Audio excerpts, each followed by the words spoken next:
ആരംഭിക്കാം. ഓം സഹനാവതു സഹനൗ ഭുനക്തു സഹ വീര്യം കരവാവഹൈ തേജസ്വിനാവധീതമസ്തു മാ വിദ്വിഷാവഹൈ. ഓം ശാന്തി ശാന്തി ശാന്തി. സമാദരണീയരായ എല്ലാ പഠിതാക്കൾക്കും വിനീതമായ പ്രണാമം. 11-ാം അധ്യായം 11 എടുക്കണേ? അതെ.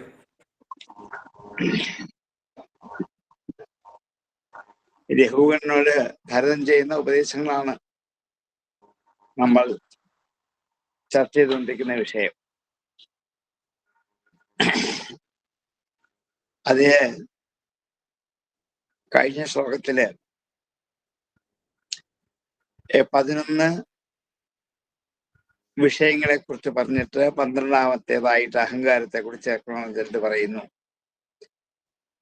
ഗന്ധം, ആകൃതി, സ്പർശം, രസം, ശബ്ദം, വിസർഗം, രതി, അർത്തി, അഭിജൽപ്പം, ശില്പം, ഇങ്ങനെയുള്ള എന്റേതെന്ന് വിചാരിക്കുന്ന ഈ 11-ാമത്തേത് എന്ന് ഈ 11 വിഷയങ്ങളെ കുറിച്ച് സൂചിപ്പിച്ചു. അതിന്റെ ബാക്കിയാണ് പറയാൻ പോവാ. ദ്രവ്യ സ്വഭാവാശയ കർമ്മകാലൈരേകാദശാമീ മനസോ വികാരാ സഹസ്രശ ശതശ കോടിശക്ഷത്രജ്ഞതോ നമിഥോ നസ്വതസ്യോ. ദ്രവ്യം, സ്വഭാവം, ആശയം, കർമ്മം, കാലം ഇവകളാൽ അമീ ഏകാദശ ഈ 11 എണ്ണങ്ങൾ മനസ്സോ വികാരാഹ മനസ്സിന്റെ വികാരങ്ങളാണ്, മാറ്റങ്ങളാണ്, ചേഞ്ചുകളാണ്. ദ്രവ്യം എന്ന് വെച്ചാൽ ശബ്ദാദികളായ ദ്രവ്യങ്ങൾ. നേരത്തെ വന്ന തന്മാത്രകളായിട്ട് പറഞ്ഞ ശബ്ദാദികളായ ദ്രവ്യങ്ങൾ അവയുടെ പരിണാമത്തിന് കാരണഭൂതമായ സ്വഭാവം. ദ്രവ്യങ്ങളെ പരിണമിപ്പിക്കുന്നത് അതിൽ തന്നെയുള്ള സ്വകീയമായ ഭാവങ്ങളാണ്. ആ ഭാവങ്ങളുടെ മാറ്റമാണ്, അതാണ് തന്മാത്രകൾ. അവയുടെ സ്വഭാവം തന്മാത്രകളാണ്. അവയുടെ മാറ്റമാണ് പദാർത്ഥങ്ങൾക്ക് ചേഞ്ച് ഉണ്ടാക്കാൻ കാരണം. ദ്രവ്യം, അവയുടെ സ്വഭാവങ്ങൾ, അതാണ്, ആ സ്വഭാവമാണ് അതിന്റെ സംസ്കാരം. ഇപ്പം ഓരോരോ പഞ്ചഭൂതങ്ങളുടെയും സംസ്കാരത്തിന് കാരണം അതിൽ അന്തർലീനമായിരിക്കുന്ന സംസ്കാരം. പൃഥ്വി, ആ പൃഥ്വിയുടെ സംസ്കാരത്തിന് കാരണം ഗന്ധമാണ്. ഗന്ധം പ്രകൃതിയുടെ സ്വഭാവമാണ്.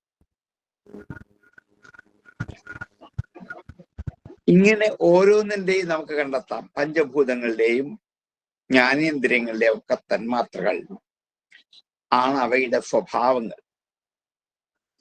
അപ്പൊ സ്വഭാവം,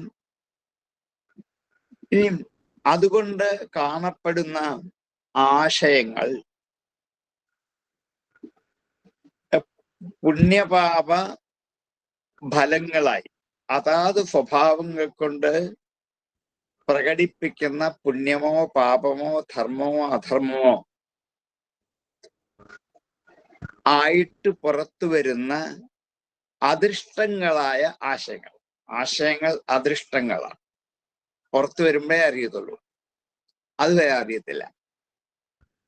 ഓരോ വ്യക്തികളുടെയും ഉള്ളിലിരിക്കുന്ന ദ്രവ്യങ്ങളുടെ സ്വഭാവം കൊണ്ട് അവയ്ക്കുണ്ടാകുന്ന ആശയങ്ങൾ, ആ ആശയങ്ങൾ കർമ്മങ്ങളായി പരിണമിക്കുന്നു. ആ കർമ്മത്തെ നിയന്ത്രിക്കുന്നത് കാലവുമാണ്.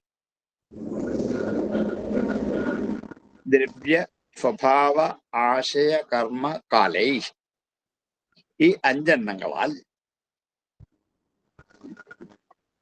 ഇത് കാരണമായിട്ട് മനസ്സിന്റെ ഈ 11 വികാരങ്ങൾ സഹസ്രശഃ ആയിരക്കണക്കിന്, ശതശഃ നൂറുകണക്കിന്, കോടിശശ്ച കോടിക്കണക്കിന് ഉള്ള വികാരങ്ങളായിട്ട് ഫ്യുഹു ഭവിക്കും എന്നർത്ഥം. ഈ 11 വൃത്തികൾ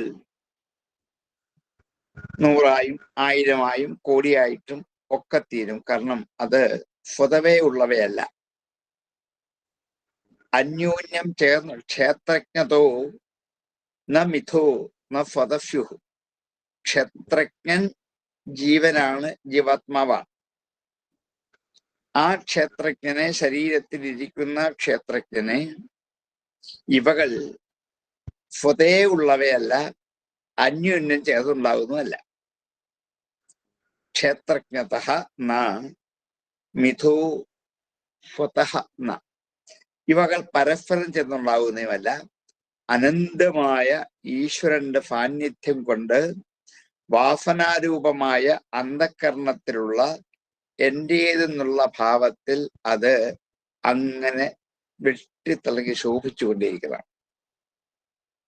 അപ്പം എന്റേതെന്ന് കരുതപ്പെടുന്ന സമസ്ത ഭാവങ്ങളും എന്റേതാണെങ്കിൽ എനിക്ക് നിയന്ത്രിക്കാൻ പറ്റണം, അതെനിക്ക് പറ്റില്ല. അപ്പോൾ അതിനൊരു പ്രേരക ശക്തി എല്ലാറ്റിൻ്റെയും ഉള്ളിലുണ്ട്. അതിനെയാണ് ഈശ്വര ശക്തി എന്ന് വിളിക്കുന്നത്. കോപത്തെ അടക്കാൻ പറ്റുന്നില്ല, ദേഷ്യത്തെ അടക്കാൻ പറ്റുന്നില്ല, അങ്ങനെ പറയണമെന്ന് വിചാരിച്ചതല്ല, ഇതൊക്കെ സംഭവിച്ചു പോയി എന്നൊക്കെ ഓരോരുത്തർ പറയുമ്പോഴും അവരുടേതായ ഉള്ളിലുള്ള ദ്രവ്യങ്ങളോ സ്വഭാവങ്ങളോ ആശയങ്ങളോ കർമ്മമോ കാലമോ ഇവയെ നിയന്ത്രിക്കുമ്പോൾ ഈ മനസ്സിന്റെ അനന്തമായ വികാരങ്ങൾ ഉണ്ടാക്കിയെടുക്കുന്നത് ഇവകൾ തമ്മിൽ കൂടി ചേർന്നിട്ടോ സ്വതവേ സ്വഭാവം കൊണ്ടോ അല്ല. അതിൻ്റെ ഉള്ളിൽ പ്രേരക ശക്തിയുണ്ട്. അതിനെയാണ് ഈശ്വര സത്ത എന്ന് വിളിക്കേണ്ടത്. ഹേ രാജാവേ, ഇതെല്ലാവരുടെയും ഉള്ളിലുണ്ട്. ഇതനുസരിച്ച് എല്ലാവർക്കും പ്രവർത്തിക്കാൻ പറ്റുള്ളൂ. അങ്ങേക്കും അത്രേ പറ്റൂ, എനിക്കും പറ്റുള്ളൂ. അങ്ങ് എന്നെ തെറ്റിദ്ധരിച്ചു, അതുകൊണ്ടാണ് അങ്ങേക്ക് ദേഷ്യം ഉണ്ടായത്, കോപം ഉണ്ടായത്, എന്നോട് കണക്കറ്റ് ശകാരിച്ചത്. ഇതൊക്കെ അങ്ങയുടെ ഭാവത്തെ അങ്ങേക്ക് നിയന്ത്രിക്കാൻ പറ്റില്ല എന്നുള്ളതിന്റെ ഉറപ്പാണ്. അപ്പൊ ഇനി മനസ്സിലാക്കൂ, അതിനെ നിയന്ത്രിക്കാനുള്ള ശക്തി അങ്ങയുടെ ഉള്ളിലുണ്ട്. അതാണ് അറിയേണ്ടത്. അതിനുവേണ്ടിയാണ് ഈ ജന്മം തന്നത്, അതിനുവേണ്ടിയാണ് പഠിക്കേണ്ടത്. അതാണ് ലക്ഷ്യം എന്ന് തിരിച്ചറിയണം. ദ്രവ്യസ്വഭാവാശയ കർമ്മകാലൈ ഏകാദശാമീ മനസോ വികാരാം സഹസ്രശ ശതശ കോടിശ്ച ക്ഷത്രജ്ഞതോ നമിഥോ ന സ്വതഫ്യൂം. ദ്രവ്യസ്വഭാവാശയ കർമ്മകാലൈ ഏകാദശാമീ മനസോ വികാരാം സഹസ്രശ ശതശ കോടിശ്ച ക്ഷത്രജ്ഞതോ നമിഥോ ന സ്വതഫ്യൂം. ക്ഷേത്രജ്ഞേതാ മനസോ വിഭൂതി ജീവസ്യമായ രചിതസ്യ നിത്യാഹം ആവിർഹിത ക്വാപി തിരോഹിതാശ്ച ശുദ്ധോ വിജഷ്ടേഹ വിശുദ്ധകർത്തൂം. ക്ഷേത്രജ്ഞഃ ഏതാഹ മനസോ വിഭൂതി. ക്ഷേത്രജ്ഞൻ ഈ മനസ്സിന്റെ വിഭൂതികളെ ജീവസ്യ മായാരചിതസ്യ നിത്യാഹ, മായാരചിതമായ ജീവന്റെ ഉപാധിയായ മനസ്സിന്റെ ഈ വിഭൂതികൾ നിത്യ പാരമ്പര്യമായി സിദ്ധിച്ചു വന്ന ഈ വിഭൂതികളെ, ഈ വൃത്തികളെ ആവിർഹിതാഹ, ആവിർഭൂതങ്ങളായി തീർന്നിട്ട് ഉണ്ടായി കഴിഞ്ഞിട്ട് ക്വാപി തിരോഹിതാഹ, ചിലപ്പോൾ മറിഞ്ഞു പോകും, ഉണ്ടാകുകയും ചെയ്യും, മറയുകയും ചെയ്യും. ശുദ്ധ ക്ഷേത്രജ്ഞ, ശുദ്ധനായ ക്ഷേത്രജ്ഞൻ, അത് ജീവോപാധിയുമായി ബന്ധപ്പെടാതിരിക്കുന്ന ക്ഷേത്രജ്ഞൻ, പരമാത്മ ചൈതന്യം, ആത്മാവ് വിചഷ്ടേഹി കാണുന്നുവെന്നത് സുപ്രസിദ്ധമാണ്. സാക്ഷിയായി നിന്നുകൊണ്ട് നമ്മളുടെ ഓരോ ചലനങ്ങളും പ്രവൃത്തികളും കാണുന്നുവെന്നുള്ളത് ഉറപ്പാണ്. ഗുണകർമ്മങ്ങളോട് ചേർന്നാണ് ഓരോ പ്രവൃത്തികളുള്ളതാണ് മുമ്പത്തെ ശ്ലോകത്തിൽ പറഞ്ഞത്. ഗുണങ്ങളോടും കർമ്മങ്ങളോടും ചേരുന്ന മനസ്സിൽ വൃത്തികൾ ഉണ്ടാകുന്നു. ആ ഗുണകർമ്മങ്ങളിൽ നിന്ന് മോചിക്കുമ്പോൾ ആ മനസ്സ് തന്നെ തത്വത്തെ ആശ്രയിച്ച് ആനന്ദത്തിലേക്ക്. ഒരേ മനസ്സ് തന്നെയാണ് ഗുണകർമ്മങ്ങളിൽ ആസക്തമായി തീരുന്നതും. അതിനെ പിന്തിരിപ്പിച്ചാൽ ആ മനസ്സ് തന്നെ വിവേകം കൊണ്ട് ആ തത്വമായ ആനന്ദത്തെ ആശ്രയിക്കുകയും ചെയ്യും. പിന്നെ മായാകാര്യമായി പരിണമിച്ചിരിക്കുന്ന ഈ ജീവാത്മാവ് മായകളുടെ സംബന്ധം കൊണ്ട് പരിണമിച്ചുണ്ടായതാണ്. ആ ജീവാത്മാവിന്റെ മനസ്സില് സംസാരത്തിന്റെ വാസന കൊണ്ട്, ജന്മകർമ്മങ്ങളായ വാസനകളെ കൊണ്ട്, പാരമ്പര്യമായി വന്നു ചേർന്ന കാമാദികളായ വൃത്തികൾ, അത് ഈ വാസനയിൽ കൂടി ഇങ്ങനെ വരുന്നതാണ്. ഈ വാസനയാണ് ഒരാൾക്ക് കോപം കൂടുതലാക്കുന്നത്, ഒരാൾക്ക് കുറയുന്നത്, ഒരാൾക്ക് ഇല്ലാതാകുന്നത് ഒക്കെ ജന്മാന്തരമായ വാസനയുടെ പരിണത ഫലമാണ്. ആ കാമാദികളായ വൃത്തികൾ ജാഗ്രത, സ്വപ്നം എന്നുള്ള അവസ്ഥകളിൽ ഉണ്ടാവുകയും സുഷുപ്തിയിൽ അതെല്ലാം സമാധ്യാവസ്ഥയിൽ മറിഞ്ഞിരിക്കുകയും ചെയ്യും. ഈ കാമാദികളായ വികാരങ്ങൾ മനസ്സിലുണ്ടാകുന്നത് ജാഗ്രതത്തിലും സ്വപ്നത്തിലും അനുഭവപ്പെടാം. പക്ഷെ സുഷുപ്തിയിൽ ഇതൊന്നുമില്ല. കാരണം അവിടെ ശരീരത്തിന്റെ ഉപാധികളുടെ ബന്ധത്തിൽ നിന്നും അല്പസമയം ആത്മാവ് വിട്ടിരിക്കുകയാണ്. അപ്പൊ അതിന് വികാരമില്ല, പരിശുദ്ധനാണ്. ഈ മനോവൃത്തികൾക്ക് സാക്ഷ്യം വഹിച്ചുകൊണ്ട് അങ്ങനെ ഉണർന്നിരുന്ന് ഉറങ്ങുമ്പോൾ സാക്ഷിയായിട്ട് നിൽക്കും.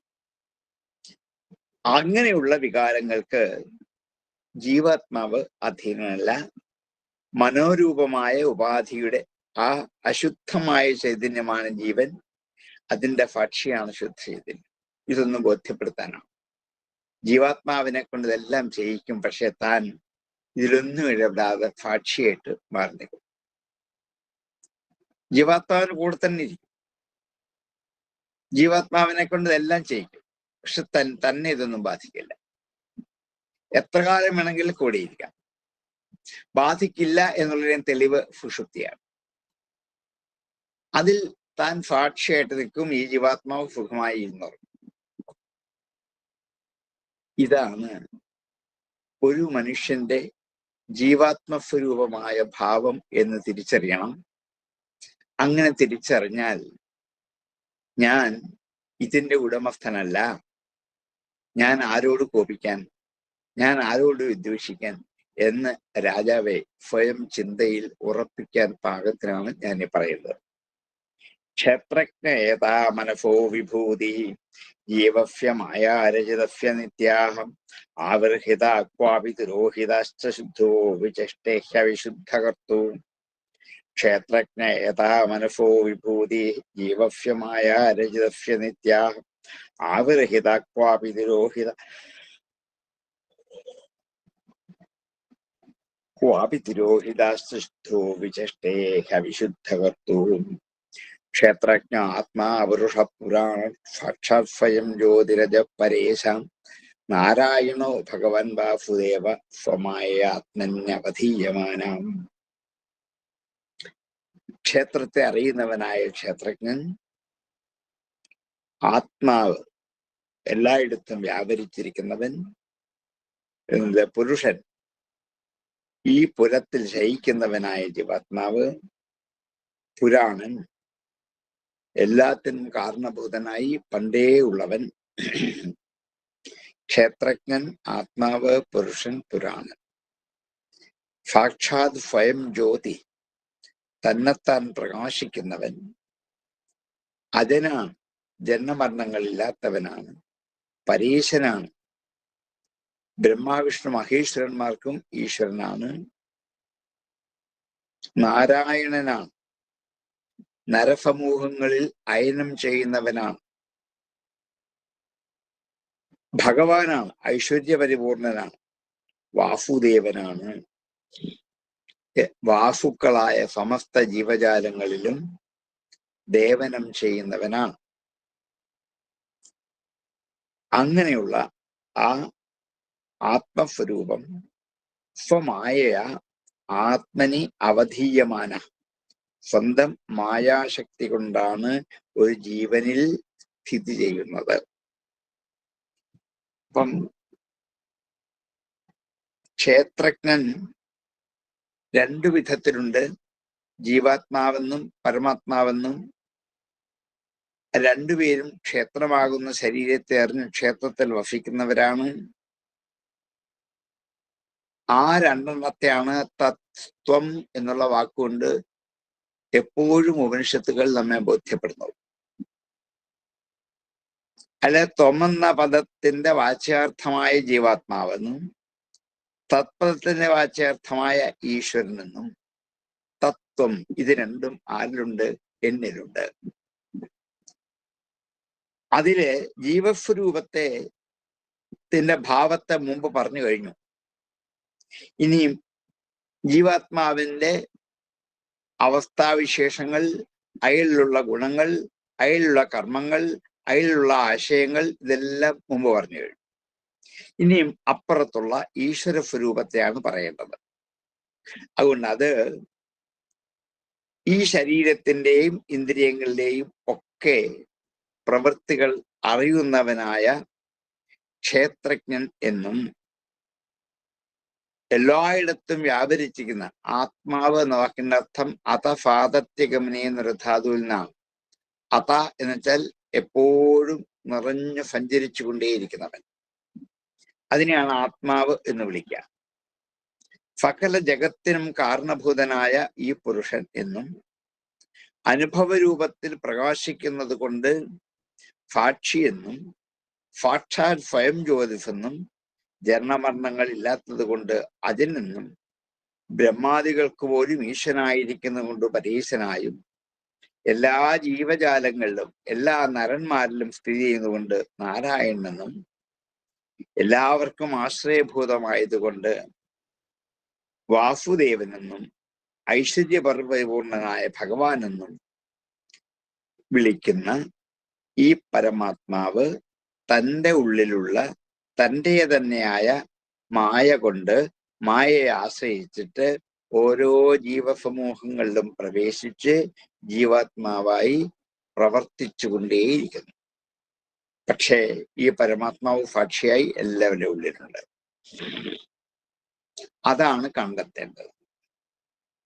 അതാണ് ഞാൻ എന്ന വ്യക്തി അല്ലെങ്കിൽ വ്യക്തിത്വം എന്ന് പറയുന്നത്. അതിനെയാണ്, അതിനെ വ്യഞ്ജിപ്പിക്കലാണ് ജീവിതത്തിന്റെ ലക്ഷ്യം.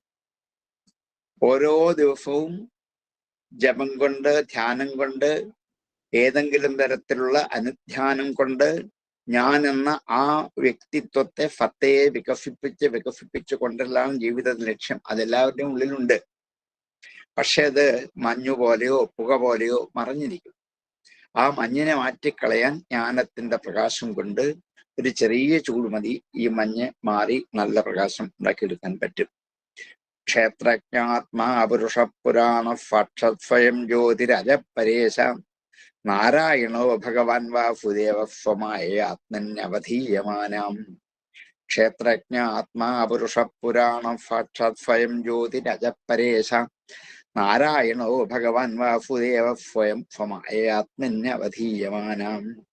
യഥാനില സ്ഥാവരജംഗമാനാം ആത്മസ്വരൂപേണ നിവിഷ്ട ഈശേത് ഏവം പരോ ഭഗവൻ വാസുദേവ ക്ഷേത്രജ്ഞ ആത്മേതമനുപ്രവിഷ്ടഹം.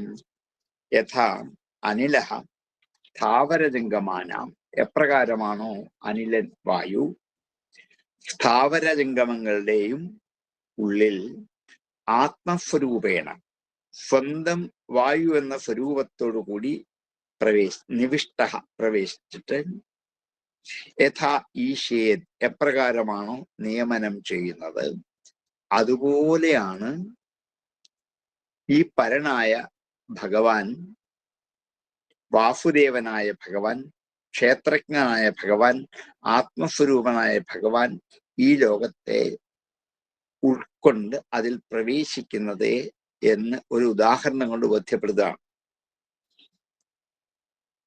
എങ്ങനെയാണ് ഉള്ളിൽ പ്രവേശിക്കുന്നത് എന്ന് ചോദിച്ചാൽ, ഈശ്വരൻ സർവവ്യാപകനാണ്, വായു അങ്ങനെ തന്നെയാണ്. സർവ നിയന്താവാണ്, വായു അങ്ങനെ തന്നെയാണ്. ആ എങ്ങും വ്യാപരിച്ചിരിക്കുന്ന വായു പ്രാണസ്വരൂപനായിട്ടാണ് ഓരോ ചരാചരങ്ങളുടെയും ഉള്ളിൽ പ്രവേശിക്കുന്നത്. വായു പ്രപഞ്ചം നിറഞ്ഞു നിൽക്കുന്ന ഒരു പരമാത്മാവിനെ പോലെയാണ്. ഈ വായുവാണ് ഓരോ ജീവജാലങ്ങളുടെയും ഉള്ളിൽ പ്രവേശിക്കുന്നത്. അതുപോലെയാണ് പരമാത്മസ്വരൂപമായ ഈശ്വരൻ ഓരോ ജീവജാലങ്ങളുടെയും ഉള്ളിൽ പ്രവേശിക്കുന്നത്. അങ്ങനെ ഉള്ളിൽ പ്രവേശിച്ചിട്ട് ഉള്ളിലുള്ള വസ്തുക്കളെ നിലനിർത്തുകയും എപ്രകാരമാണോ പഞ്ചപ്രാണനായി അഞ്ചായിട്ട് തീർന്ന് നമ്മെ കൊണ്ട് 5 തരം പ്രവൃത്തികൾ ചെയ്യിച്ചുകൊണ്ടേയിരിക്കാം. അത് ഈ വായുവാണ്. വായു പ്രാണനായി ഉള്ളിൽ പ്രവേശിക്കും. ഉള്ളിൽ പ്രവേശിക്കുമ്പോൾ പ്രാണൻ എന്ന് പേരായി. അത് 5 പ്രവൃത്തികൾ ചെയ്യും. പ്രാണൻ, അപാനൻ, ഉദാനൻ, വ്യാനൻ, സമാനൻ എന്ന 5 ജോലികൾ.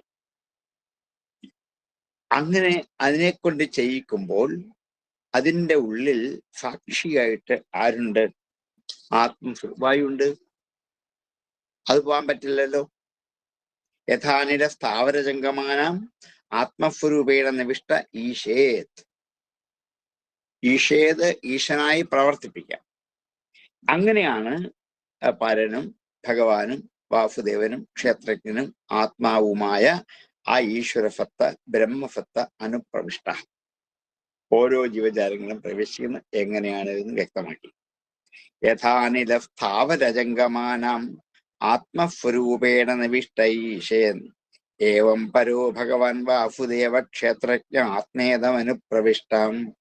യഥാനില സ്ഥാവരജംഗമാനാം ആത്മസ്വരൂപേണ നിവിഷ്ടൈശേൻ ഏവം പരോ ഭഗവാൻ വാസുദേവ ക്ഷേത്രജ്ഞ ആത്മേതമനുപ്രവിഷ്ട. ഞാൻ ജനിച്ചപ്പോൾ എൻ്റെ ഉള്ളിൽ ഈ പ്രപഞ്ചവായു ഉള്ളിൽ പ്രവേശിച്ച് പ്രാണനായി എനിക്ക് ശ്വാസം കിട്ടി, ശ്വസിക്കാൻ, ഉച്ഛ്വസിക്കാൻ, കഴിക്കുന്ന ഭക്ഷണത്തെ പാകം ചെയ്യാൻ, അതിനെ എല്ലായിടത്തും സഞ്ചരിച്ച് രക്തചംക്രമണ വ്യവസ്ഥയെ നേരെയാക്കാൻ ഇതിനെല്ലാം സഹായിച്ചുകൊണ്ട് അകത്തിങ്ങനെ വ്യാപരിച്ചുകൊണ്ടിരിക്കും. എപ്പോഴാണോ ഈ പ്രാണൻ എന്നെ വിട്ടു പുറത്തു പോകുന്നത്, ഞാൻ മരിക്കുന്നത്, ജഡനാകുന്നത്, അപ്പോൾ എന്നിൽ നിന്നും പുറത്തു പോകും. പക്ഷെ ഇവിടെ തന്നെ ഉണ്ട് എളുപ്പാൻ. ഞാനില്ലാണ്ടായി. ഞാനെന്ന ജീവാത്മസത്ത പോയപ്പോൾ അത് ആ പരമാത്മസത്ത മാത്രമായി. അപ്പൊ വായു എന്നിൽ നിന്നും പുറത്തു പോയാലും ഇവിടെ തന്നെയുണ്ട്.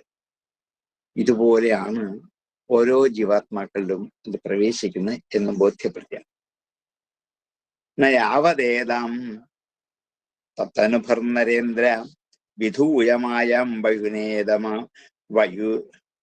വയുനോദയേന വിമുക്തസംഗോജിതഷഡ്സപത്നൗ വേദാത്മതത്വം ഭ്രമതീഹതാവൻ. യാവത് ഏതാം തനുഭൃത് നരേന്ദ്ര, ഹേ അല്ലയോ രാജാവേ, തനുഭൃത്ത് എന്നുവെച്ചാൽ ഈ ശരീരം സ്വീകരിച്ചിരിക്കുന്ന ജീവൻ, ഏതാം ഈ മായയെ വയുനോദയേന ജ്ഞാനം ഉദയം ചെയ്യുമ്പോൾ, വയുനോദയേന, വയുനം ജ്ഞാനം അറിവ്, ആ ജ്ഞാനം ഉദയം ചെയ്യുന്നത് കൊണ്ട് വിധൂയ തുളച്ചു മാറ്റിക്കളഞ്ഞിട്ട് ഈ മായയെ ജ്ഞാനോൽപത്തി കൊണ്ട് തുളച്ചു മാറ്റിക്കളഞ്ഞിട്ട് വിമുക്ത ഭംഗോ, എല്ലാറ്റിനോടുള്ള ഭംഗം ഉപേക്ഷിച്ച് ജിതഷഡ് സപത്നഹ, 6 ശത്രുക്കളെ ജയിച്ചിട്ട്, കാമരാഗദ്വേഷാദികളായിരിക്കുന്ന 6 ശത്രുക്കളെ ജയിച്ചിട്ട് ആത്മതത്വത്തെ, ആത്മസ്വരൂപത്തെ യാവത് നവേദ, ഏതുവരെ അറിയാതിരിക്കുന്നുവോ താവത്, അതുവരെ ഇഹഭ്രമതി, സംസാരത്തിൽ കറങ്ങിക്കൊണ്ടേയിരിക്കും. ജിതഷഡ്സപത്നഃ വേദ ആത്മതത്വം, ആത്മതത്വം വേദ, യാവത് ആത്മതത്വം വേദ താവത്, ആത്മതത്വം അറിയുന്നതുവരെ ഇഹ ഭ്രമതി, ഇവിടെ ഭ്രമണം ചെയ്തുകൊണ്ടേയിരിക്കുന്നു. ആത്മാവിനെ പരമാത്മ ചൈതന്യ സ്വരൂപത്തിന് സംസാരമായിട്ട് ബന്ധമില്ലെന്നും സംസാരം മായയാണെന്നും മിഥ്യയാണെന്നും ഒക്കെ മുകളിൽ 2 ശ്ലോകം കൊണ്ട് ഓർപ്പിച്ചു. ഇനിയും ഈ സംസാര ബന്ധത്തിൽ വിട്ടുപോകാനുള്ള വഴി എന്താന്ന് പറയാം. ശരീരം ധരിച്ചിരിക്കുന്ന ഈ ജീവാത്മാവിൽ ജ്ഞാനോദയം ഉണ്ടാകുമ്പോൾ അവിദ്യ എന്ന മായ തൂത്തു തുളച്ചു കളയുന്നതുപോലെ തന്നെ വിട്ടുപോകും. അപ്പോൾ കാമാദികളായ വൃത്തികളൊക്കെ ഉള്ളിൽ നിന്ന് നഷ്ടപ്പെട്ടു പോകും. രാജാവിന് ഇപ്പൊ വേണ്ടത് ഇതാണ്. എന്താണ്? കാമരാഗദ്വേഷാദികളായിരിക്കുന്ന ഭാവങ്ങൾ അടക്കി ഭരിക്കുന്നവനാണ് രാജാവ് ഇപ്പോൾ. അതുകൊണ്ടാണല്ലോ തൊട്ടു മുമ്പ് എന്നെ ഇത്രയും ശകാരിച്ചത്, ക്ഷുഭിതനായത് ഒക്കെ. അതുകൊണ്ട് അങ്ങനെയുള്ള 6 വൃത്തികളും പതുക്കെ അങ്ങേ വിട്ടുപോകും. എന്ത് വേണം? ജ്ഞാനോദയം ഉണ്ടാകണം. ജ്ഞാനോദയം എന്ന തുടപ്പ കൊണ്ട് ഈ അജ്ഞാനമാകുന്ന മായയെ തുളച്ചു നീക്കി കളഞ്ഞാൽ ആ ആത്മസ്വരൂപം ഉജ്ജ്വലമായി പ്രകാശിച്ചു കഴിയുമ്പോൾ എല്ലാ വിഷയങ്ങളിൽ നിന്നും ഈ ഞാൻ വേറിട്ട് നിന്നിട്ട് സച്ചിദാനന്ദ സ്വരൂപമായ ആത്മാവിനെ പ്രത്യക്ഷമല്ല അപരോക്ഷമായി അറിയാൻ പറ്റും. ഇത് ഏത് കാലം വരെയാണോ ഈ അറിവ് ഉണ്ടാകാതിരിക്കുന്ന അതുവരെ സംസാരമുണ്ട്. ഏത് കാലമാണോ അറിവുണ്ടാകുന്ന അപ്പോൾ സംസാരം നിൽക്കും. സംസാരവുമായിട്ട് ബന്ധമില്ലാതെ വന്നാൽ പിന്നെ ഷഡ്ഭാവങ്ങളുമില്ല. അതുകൊണ്ട് ആ സംസാരത്തിൽ ഓരോ ശരീരങ്ങളെ വീണ്ടും വീണ്ടും സ്വീകരിച്ച് സ്വർഗനരകങ്ങളിലൂടെ കറങ്ങി തിരിഞ്ഞ് പുണ്യം ചെയ്യുമ്പോൾ സ്വർഗത്തിലേക്ക് പോകും, തിരിച്ചു വരും. പാപം ചെയ്താൽ നരകത്തിലേക്ക് പോകും. ഇങ്ങനെ ഭ്രമദീഹതാവം കറങ്ങിക്കൊണ്ടേയിരിക്കുന്നു. യാവദേതം തനുഭർനരേന്ദ്ര വിധൂയമായം വൈനോദേന വിമുക്ത സങ്കോചിത ഷഡ്സപത്നോ വേദാത്മതത്വം ഭ്രമദീഹതാവൻ. നയാവദേതം തനുഭർനരേന്ദ്ര വിധൂയമായം വൈനോദേന വിമുക്ത സങ്കോചിത ഷഡ്സപത്നോ വേദാത്മതത്വം ഭ്രമദീഹതാവൻ. നയാവദേതന്മനാം ആത്മലിംഗം സംസാരതാപാവപനം ജനസ്യാം ആമയരാഗലോഭവൈരാനുബന്ധം മമതം വിധത്തെ. യാവത് യാതൊരു കാലം വരെയാണോ ആത്മനഃ ആത്മാവിന് ജീവാത്മാവിന് ആത്മലിംഗം ആത്മാവിന്റെ ഉപാധിയായിരിക്കുന്ന ഏതൻ മനഃ ഈ മനസ്സ് ജീവാത്മാവിന് ഉപാധിയായിരിക്കുന്ന ഈ മനസ്സ് ജനത്തിന് ഒരാൾക്ക് സംസാരതാപ അവപവനം സംസാര ദുഃഖത്തെ ഉണ്ടാക്കുന്ന കൃഷിസ്ഥലമാണ്. താപ അവപനം കൃഷിസ്ഥലം.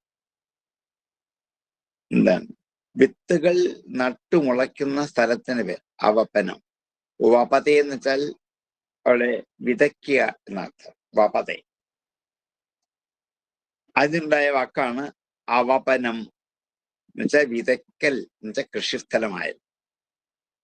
സംസാരതാപത്തിന്റെ കൃഷിസ്ഥലമാണ്. എത്ര മനോഹരമായി! സംസാരതാപത്തെ വീണ്ടും വീണ്ടും മുളപ്പിച്ച് ഉണ്ടാക്കിയെടുക്കുന്നതാണ് ആര്? മനസ്സ്. ഇതിനെല്ലാം കാരണക്കാരാണ് ഈ ജീവാത്മാവിന് ഏറ്റവും വലിയ ശക്തി മനസ്സാണ്. അത് ഈ സംസാരതാപത്തെ കൃഷിസ്ഥലമായിട്ട് ജനങ്ങൾക്ക് പരിണമിക്കും. അതുകൊണ്ട് ശോക മോഹ ആമയ രാഗ ലോഭ വൈര അനുബന്ധം മമതാംബിധത്തെ. അതുകൊണ്ടാണ് ഈ സംസാരത്തിൽ മനസ്സ് ശോകത്തെയും ദുഃഖത്തെയും മോഹത്തെയും ആമയം രോഗത്തെയും രാഗം ആഗ്രഹങ്ങളെയും ലോഭം തൃഷ്ണകളെയും വൈരാനുബന്ധം പരസ്പര വിദ്വേഷത്തെയും മമതാം എന്റെ എന്ന ഭാവത്തെയും വിധത്തെയും ഉണ്ടാക്കി തീർക്കുന്നത്. എന്തുകൊണ്ടാണ് ഈ ജീവാത്മാവിന് ഈ 6-7 ഭാവങ്ങൾ ഉണ്ടാവാൻ കാരണം, അതിനൊക്കെ കാരണം മനസ്സാണ്. ജീവാത്മാവിന്റെ ഏറ്റവും വലിയ കൊടി അടയാളമാണ് മനസ്സ്. സകല ജനങ്ങൾക്കും സംസാരത്തെ ഉണ്ടാക്കുന്ന മനസ്സാണ്. മനസ്സുകൊണ്ട് ഭാവന ചെയ്യാണ് ഇത് മുഴുവൻ. ഈ പറഞ്ഞ ഓരോ ഭാവങ്ങളും, കാമവും മോഹവും ആമയവും ഒക്കെ മനസ്സിന്റെ സങ്കല്പം കൊണ്ട് ഉണ്ടാക്കിയെടുക്കുന്നതാണ്. മനസ്സാണ് ഇതിന്റെ കാരണക്കാരൻ. മനസ്സിന്റെ സ്വഭാവം തന്നെ ദുഃഖാദികളെയും അതിന് കാരണമായിരിക്കുന്ന എന്റെ എന്ന ഭാവത്തെയും ഉണ്ടാക്കിയെടുക്കലാണ് മനസ്സിന്റെ സ്വഭാവം. ശരീരഭാവങ്ങളിൽ അഭിമാനിക്കുക മനസ്സിന്റെ ജോലിയാണ്. ശരീരത്തിന് ദുഃഖമുണ്ടാക്കാൻ കാരണക്കാരാണ് ഈ പറഞ്ഞ ശോകമോഹ ആമയ രാഗ ലോഭ വൈരാനുബന്ധങ്ങളും മമതയും. ഇത്രയും വസ്തുക്കളെ, മമതയെ പോലും ജനിപ്പിക്കുന്നത് മനസ്സിന്റെ സ്വഭാവമാണ്. ഈ മനസ്സാണ് ശത്രു എന്നറിയാത്തത് കൊണ്ടാണ് സംസാരബന്ധം നശിക്കാത്തത്. അതുകൊണ്ട് രാജാവേ, അങ്ങേക്കിപ്പോൾ എന്റെ തേര്, എന്റെ രഥം, അത് വഹിക്കാൻ വന്ന ആള് ശരിയല്ലാത്തപ്പോൾ അവരോടൊരു വൈരം, അയാൾ വേറെയാണ് ഞാൻ വേറെയാണ് എന്നിങ്ങനെ ഉണ്ടായി. ലോഭമുണ്ടായി, കാമുണ്ടായി, മോഹമുണ്ടായി. ഇതൊക്കെ ഉണ്ടാവാൻ കാരണം അങ്ങയുടെ മനസ്സ് മാത്രമാണ്. മനസ്സാണ് അങ്ങേക്ക് തന്നെ ശത്രുവായി മാറിയിരിക്കുന്നത്. അതുകൊണ്ട് സംസാരബന്ധത്തെ നശിക്കാത്തത് ജീവാത്മാവിന്റെ ഉള്ളിൽ പ്രബലമായി നിലകൊള്ളുന്ന മനസ്സിനെയാണ്. അതിനെ അടക്കി ശാന്തമാക്കി ആ മനസ്സ് തന്നെ ഉള്ളിലേക്ക് തിരിച്ചുവിട്ടാൽ ഇതെല്ലാം മാറ്റി തുടച്ച് വൃത്തിയാക്കണം. നയാവതേതന്മനാത്മലിംഗം സംസാരതാപാപവനം ജനഫ്യാം യക്ഷോകമോഹാമയരാഗലോഭവൈരാനുബന്ധം മമതാം വിധത്തെ. നയാവതേതന്മനാത്മലിംഗം സംസാരതാപാപവനം ജനഫ്യാം യക്ഷോകമോഹാമയരാഗലോഭവൈരാനുബന്ധം മമതാം വിധത്തെ. ഭ്രാതൃവ്യമേനം തദ അദഭ്രവീര്യമുപേവീര്യം ഉപേക്ഷയാധ്യേതിതമപ്രമത്തം ഉപാസനാസ്ത്രോ ജഹി വ്യലീകം സ്വയമാത്മമോഷം. അതുകൊണ്ട് തത് അദഭ്രവീര്യം, അധികരിച്ച ശക്തി. അദഭ്രം വളരെ വലുതായ, കൂടുതലായ, വീര്യം ശക്തി. അതാണല്ലോ ഇപ്പൊ അങ്ങേ മുമ്പിട്ട് നിൽക്കുന്നത്. തത് അദഭ്രവീര്യം, ആ അധികരിച്ച ശക്തിയെ ഉപേക്ഷയാ, അതിനെ ഉപേക്ഷിക്കുന്നത് കൊണ്ട് അധ്യേധിതം, വളരെ വർദ്ധിക്കുക. ഏധിതം വളർന്നു വരിക. അധ്യേധിതം അധികം വർദ്ധിച്ച് വെളീകം, വെളീകം കള്ളത്തരം, വാസ്തവമല്ലാത്തത്, വഞ്ചന, കാപട്യം അല്ലാത്ത സ്വയം ആത്മമോഷം, സ്വതവേ ആത്മാവിനെ മുഷിപ്പിക്കാൻ മറച്ചു വയ്ക്കുക. ആത്മമോഷം മറച്ചുമിരിക്കുന്ന ഏനം ഭ്രാതൃവ്യം, ഈ ശത്രുവിന്, ഭ്രാതൃവ്യം ശത്രു എന്നർത്ഥം. കാരണം ശത്രുത ഉണ്ടാക്കുന്ന അധികവും മാതാപിതാക്കളോട്, മക്കളോട്, ഭാര്യയോട്, സഹോദരന്മാരോട്. ഇവിടെയാണ് അതിൻ്റെ ഒരു തുടക്കം ആരംഭിക്കുന്നത്. അതുകൊണ്ട് അതിനെ മറ്റൊരു ഭാഷയിൽ ഭ്രാതൃവ്യം എന്ന് വിളിച്ചു മാത്രമേ ഉള്ളൂ. ആ ശത്രുവിനെ ഗുരു ഹരിഹേ ചരണ ഉപാസനാസ്ത്രോ, ഗുരുവിൻ്റെയോ ഹരിയുടെയോ ഉപാസനയാകുന്ന അസ്ത്രം കൊണ്ട് ജഹി, ഉപേക്ഷിച്ചു. അപ്രമത്തനായിട്ട് ജഹി, അതിനെ വധിച്ചു കളഞ്ഞാൽ.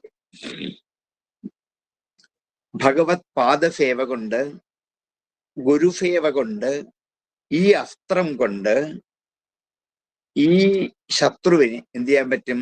നിശേഷം ഹനിച്ചു കളയാൻ പറ്റും. അങ്ങയ്ക്ക് അധികരിച്ച ശക്തി ഉപേക്ഷിച്ച് വാസ്തവമല്ലാത്ത ഈ മായ എന്ന ശക്തിയെ ഉപേക്ഷിച്ച് ആത്മാവിനെ മറച്ചിരിക്കുന്ന ഈ ശത്രുവിനെ ഉപേക്ഷിച്ച് ഗുരുപാദ സേവ കൊണ്ട് അപ്രമത്തനായി പോയാൽ ഇതിനെ വധിച്ചു കളയാൻ പറ്റും. ഇനി ഉപദേശം കഴിഞ്ഞപ്പോ ഇനി എന്താ ഞാൻ ചെയ്യേണ്ടത് എന്നാണെങ്കിൽ, രാജാവല്ലേ, ശത്രുക്കളെ കൊല്ലാൻ പറ്റുമല്ലോ, നല്ല കഴിവാതിന്. രാജാവിന്റെ ധർമ്മവും അതാണ്. ആദ്യം വേണ്ടത് ഉള്ളിലുള്ള ശത്രുവിനെ കൊല്ലണം, പിന്നാണ് പുറത്തുള്ള ശത്രുക്കളുടെ അടുത്തേക്ക് പോകേണ്ടത്. അങ്ങയുടെ ഉള്ളിലുള്ള ഏറ്റവും വലിയ ശത്രു അങ്ങയുടെ മനസ്സാണ്. ആ ശത്രുവിനെ കാര്യമാക്കാതെ വിട്ടത് കൊണ്ടാണ് അങ്ങേക്ക് വീര്യശക്തിയൊക്കെ വർദ്ധിച്ച് അഹംഭാവം കൂടി ഡംഭ് കൂടി ഒക്കെ വന്ന് ഈ ഒറ്റ കാരണം കൊണ്ടാണ്. അതുകൊണ്ട് ഈ ശത്രു പ്രബലനാണെങ്കിൽ, ഇവിടെ മനസ്സാകുന്ന ശത്രു പ്രബലനായതുകൊണ്ട് അങ്ങയുടെ എല്ലാത്തരം ശക്തിയും സംഭരിച്ച് അത് അങ്ങേക്ക് എവിടെ നിന്ന് എടുക്കാൻ പറ്റും? ഈശ്വരനിൽ നിന്ന് അല്ലെങ്കിൽ ഗുരുവിൽ നിന്ന്. ഈ ശക്തി എവിടെ നിന്ന് കിട്ടുള്ളൂ. അതുകൊണ്ട് ആത്മാവിനെ മറയ്ക്കുന്ന ഈ ശത്രുവിനെ നശിപ്പിക്കുന്ന കാര്യത്തിൽ ശ്രദ്ധയുണ്ടാവണം. ഗുരുസേവ കൊണ്ടോ ഹരിസേവ കൊണ്ടോ ആ സേവയാകുന്ന അസ്ത്രം കൊണ്ട്, ആയുധം കൊണ്ട് മാത്രമേ ശത്രുവിനെ കൊല്ലാൻ സാധിക്കുള്ളൂ. അല്ലയോ രാജാവേ, ആ അസ്ത്രം സമ്പാദിക്കുക. ഈശ്വര സേവ, ഗുരുസേവ അത് ചെയ്ത് രാജാവായ അങ്ങയുടെ കർത്തവ്യമാണ്. ബാഹ്യശത്രുക്കളെ സംഹരിച്ചത് കൊണ്ട് മാത്രം അങ്ങയുടെ പരാക്രമം സഫലമാവില്ല. ആന്തരശത്രുവായ കാമാദികളായ വൃത്തികളെ കൂടി സംഹരിച്ചെങ്കിൽ മാത്രമേ കഴിയുള്ളൂ.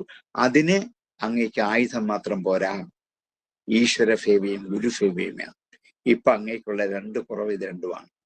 എത്രയും വേഗം ഇത് പരിഹരിച്ച് ആത്മസാക്ഷാത്കാരത്തിന് യത്നിക്കൂ. ഈ അകത്ത ശത്രുവിനെ കറഞ്ഞാൽ പിന്നെ പുറത്ത് ശത്രുക്കൾ ആരും ഉണ്ടാവില്ല. ശത്രു എന്ന് പറയുന്ന ഉള്ളിലുള്ളതാണ്. ശത്രു സംഹാരം എന്ന് വെച്ചാൽ ഉള്ളിലുള്ള ശത്രുവിനെ സംഹരിക്കലാണ്. പുറത്ത് ശത്രുക്കളായിട്ട് ആരുമില്ല. ശത്രു എന്ന് വിചാരിക്കുന്നവൻ നാളെ മിത്രമാകും. അവൻ ആരാ ശത്രു? ശത്രു രാജ്യങ്ങൾ എന്ന് പറഞ്ഞ് ഒരു രാജ്യങ്ങൾ നമ്മൾ ഉണ്ടാക്കി വെക്കും. എന്തെങ്കിലും ഒരു വ്യവസ്ഥ മാറിക്കഴിഞ്ഞാൽ അവരെന്തായി? മിത്രങ്ങളാകും. അതിനെ തെറ്റിച്ചാൽ പിറ്റേ ദിവസം എന്തായി? ശത്രുവായി. അമ്മ ഒരു ദിവസം 10 പ്രാവശ്യം ശത്രുവാകും, ഒരു ദിവസം 10 പ്രാവശ്യം ഏറ്റവും വലിയ സുഹൃത്തുമാകും. അച്ഛനും അങ്ങനെയാണ്, മക്കളും അങ്ങനെയാണ്, ഭാര്യയും ഭർത്താവും ഒക്കെ അങ്ങനെയാണ്, ബന്ധുക്കളും ഒക്കെ അങ്ങനെയാണ്. അപ്പൊ ഈ ശത്രുക്കൾ സ്ഥിരമായി നിൽക്കുന്നവരല്ല. ഒരാളെ തന്നെ ശത്രുവായിട്ടും മിത്രമായിട്ടും എത്ര പ്രാവശ്യം സങ്കല്പിക്കും? രാജാവേ, ശത്രുക്കളായിട്ട് ആരുമില്ല, ആകെയുള്ള ഉള്ളിലെ മനസ്സാണ്. അതിനെ നിലയ്ക്ക് നിർത്താൻ നോക്കോളൂ. അതിന് ഈശ്വര സേവ വേണം, ഗുരുസേവ വേണം. ഭ്രാതൃവ്യമേനം തദഭദ്രവീര്യം ഉപേക്ഷയാധ്യേധിതമപ്രമത്താം ഗുരുർഹരേശ്ചരണോപാസനാസ്ത്രോ ജഹിവ്യലീകം സ്വയമാത്മമോഷം. ഭ്രാതൃവ്യമേനം തദഭ്രവീര്യം ഉപേക്ഷയാധ്യേധിതമപ്രമത്താം ഗുരുർഹരേശ്ചരണോപാസനാസ്ത്രോ ജഹിവ്യലീകം സ്വയമാത്മമോഷം. അത്രയും ഉപദേശിച്ചു കഴിഞ്ഞപ്പോൾ ഇനി രഘുഗണൻ അങ്ങോട്ട് ചില ചോദ്യങ്ങൾ രാജാവിന്. രഘുഗണന്റെ ഉള്ളിൽ ഏതാണ്ടൊന്ന് കലങ്ങി. ഇനി അതിനെ ഒന്ന് തെളിയിച്ചെടുക്കണം. ഈ കലങ്ങിക്കിടക്കുന്ന അവസ്ഥയിൽ രഘുഗണൻ രാജാവിനോട് 1-2 ചോദ്യങ്ങൾ ചോദിക്കുന്നില്ല. എന്താണ്? ഭരതനോട് ചോദിക്കുന്നു. അതിന്റെ മറുപടി പറയലാണ് അടുത്ത അധ്യായത്തിലെ ഉപദേശ വിഷയം. അത് നമുക്ക് അടുത്ത ദിവസത്തേക്ക് മാറ്റിവെക്കാം. അത്യാവശ്യം സംശയമുണ്ടെങ്കിൽ ചോദിക്കാം, അല്ലെങ്കിൽ നമുക്കൊന്ന് ഉപസംഹരിക്കാം. എനിക്ക് ഇത്തിരി നേരത്തെ പോകേണ്ട ഒരു ആവശ്യം കൂടി ഉണ്ട്. അതുകൊണ്ട് തന്നെയല്ല ഇവിടെ തീരുകയും ചെയ്തല്ലോ. അതുകൊണ്ട് അത്യാവശ്യം സംശയം ഉണ്ടെങ്കിൽ ചോദിക്കാം, അല്ലെങ്കിൽ ഉപസംഹരിക്കാം. ഭ്രാതൃവ്യം എന്നുള്ള വാക്കിന്റെ അർത്ഥം ഒന്നുകൂടെ പറഞ്ഞു. ഭ്രാതൃ എന്ന് വെച്ചാൽ സഹോദരനാണ്. അതെ. ആ സഹോദരൻ ആരായിട്ട് മാറും? ശത്രുവായിട്ട് മാറും. ശത്രുവായിട്ട് മാറാൻ പറ്റുന്ന ഒരാളുടെ പേരിൽ കൂടിയാണ് ശത്രുതയെ ഉദാഹരിച്ചത്. ഭ്രാതാവിനെ ശത്രുവായിട്ട് കാണേണ്ടതാണോ? അല്ല, അങ്ങനെ കാണും. ഭ്രാതാവ് മാത്രമല്ല, മാതാവ്, പിതാവ്, സ്വഭാവ് ഇവരൊക്കെ എന്ത് ചെയ്യാം? അങ്ങനെ കാണാം. അവിടെയാണ് മനുഷ്യ ജീവിതത്തിൽ ശത്രുത ആദ്യം ആവിഷ്കരിക്കപ്പെടുന്നത്. അതുകൊണ്ട് ശത്രു എന്നുള്ളതിന് പകരം ഒരു വാക്ക് ഉപയോഗിച്ചാണ് ഭ്രാതൃവ്യം എന്ന്.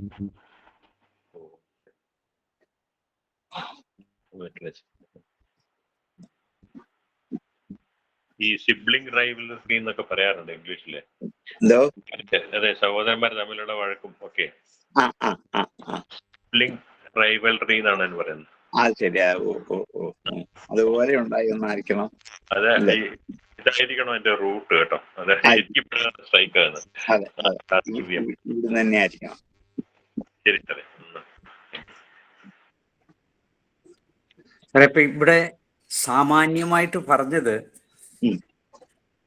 ജീവാത്മാവിനും അപ്പുറത്ത് അനന്തശക്തിയായ ചൈതന്യം ഉണ്ട് എന്നുള്ളത് മനസ്സിലാക്കിക്കൊണ്ട് അഹം മമ എന്നുള്ള ആ ചിന്ത വെടിഞ്ഞ് നമ്മുടെ മനസ്സിലുള്ള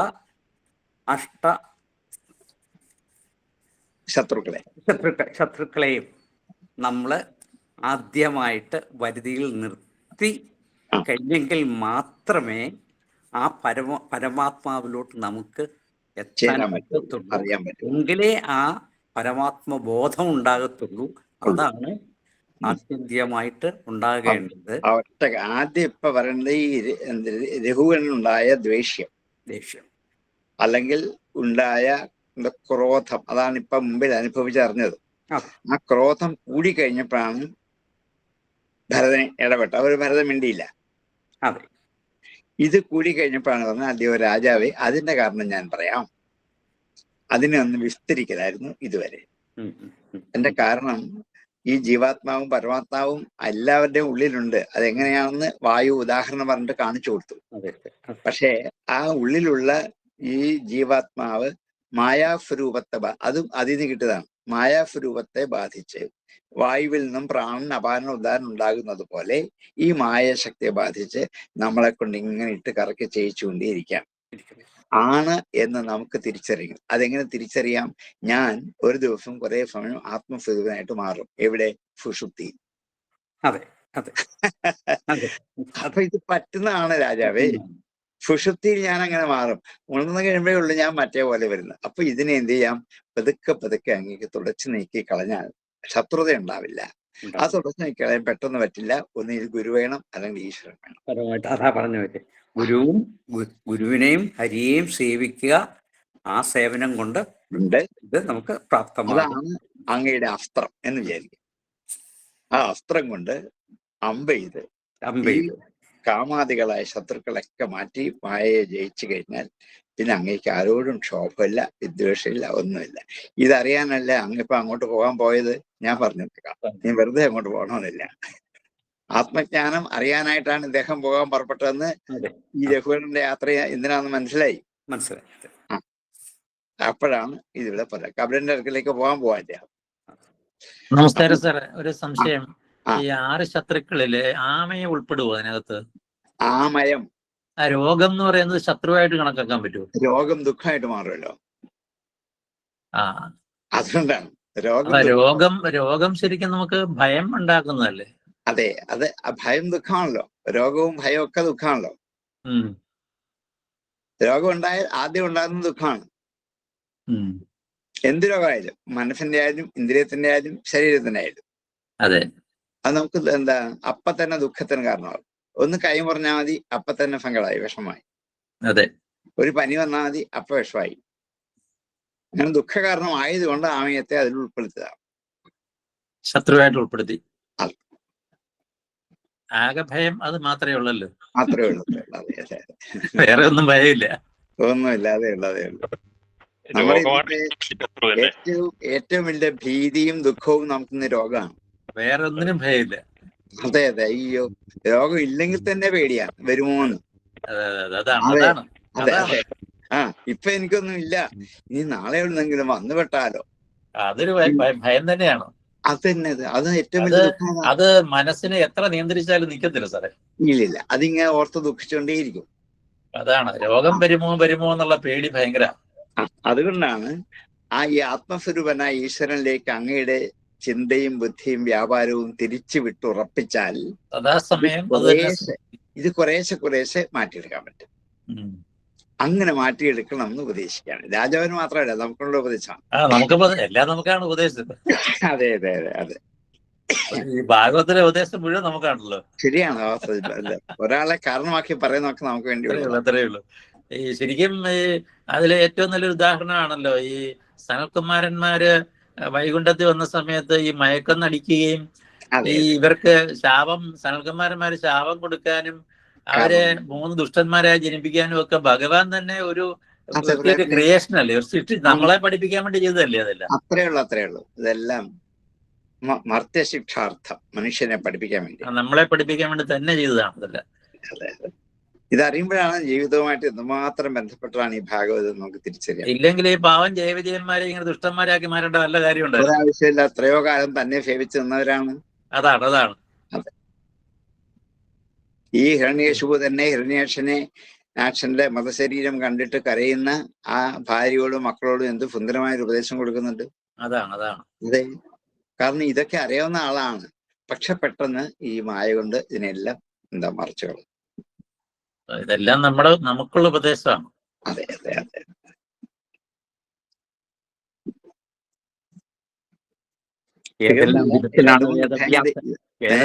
വേദവ്യാസന്റെ ഭാവന ഏതൊക്കെ തലത്തിലാണ് പോയിരിക്കുന്നത്. അതിന്ന് എത്രയോ വിധത്തിൽ കൊടുത്ത് മനുഷ്യനെ നന്നാക്കാൻ വേണ്ടി ആ മുനി എന്തുമാത്രം ശ്രമിച്ചു.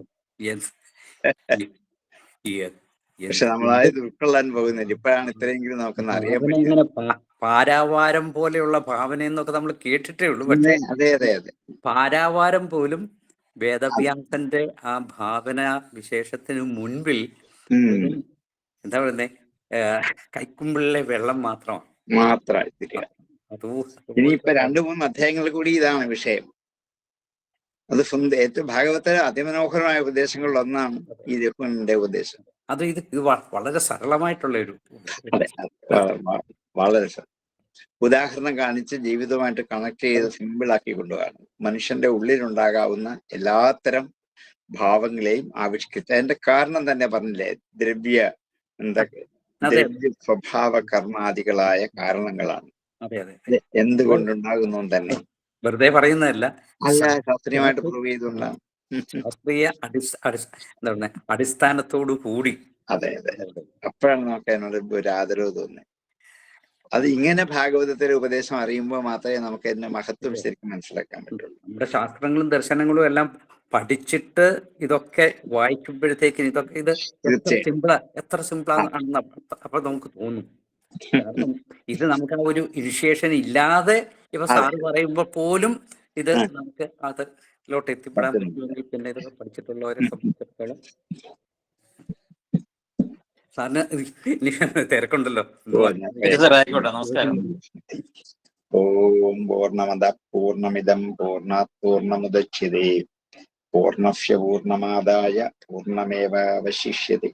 ഓം ശാന്തി ശാന്തി ശാന്തി. നമസ്കാരം സാർ.